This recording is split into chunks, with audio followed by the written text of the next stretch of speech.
So, how did it feel when you won Woman of the Year?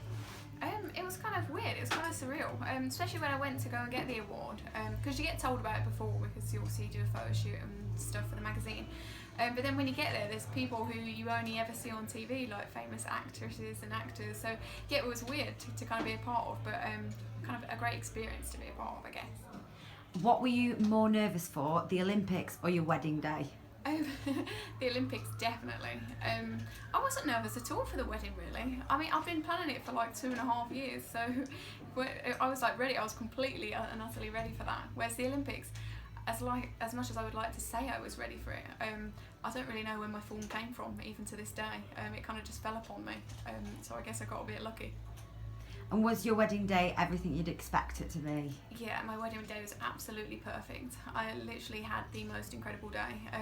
Like people say, oh, you know, it goes so fast, and it did, but I feel like because I had planned it for such a long time, I knew what was going to happen, I knew exactly what was going to go on, so it was just, yeah, the most incredible day with the most incredible people. So what gives you the motivation in the morning through those cold winter mornings? I mean, for me, it's always the next competition. Like pre-Rio, it was obviously the Olympics that I was focusing on. And yeah, I have this weird kind of, I feel like, I don't know whether I'm strong-minded, but if it says on my training program, this is what you're doing, if it told me to get up at 2 a.m. and do star jumps, that's exactly what I would do. So once something's set out in a plan and once I've bought into it, there's no turning back. I've bought it and I'm doing it. And if you weren't an Olympian, what do you think you'd be doing? I think I'd be pretty bored. I don't actually know what I would do, if I'm totally honest. Cycling's all I've ever known since I was about 8 years old, and it's all I've ever wanted to do. So since being in the Olympics, has there been any celebrities that you've met where you've been really starstruck? I think Elton John was the one that I was most starstruck.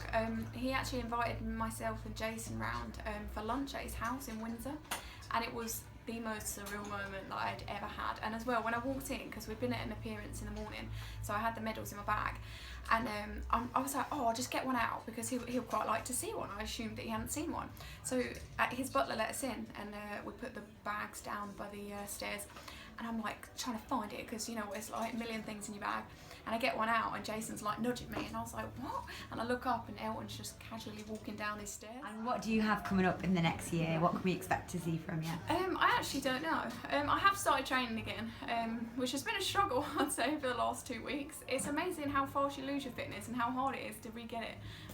But I don't know. I don't want to say I'm not going to the World Championships. I would like to target the World Championships, but I want to make sure that I'm totally ready before committing to going into a team, because I don't want to feel like I've let the team down. Perfect. Thanks for joining us.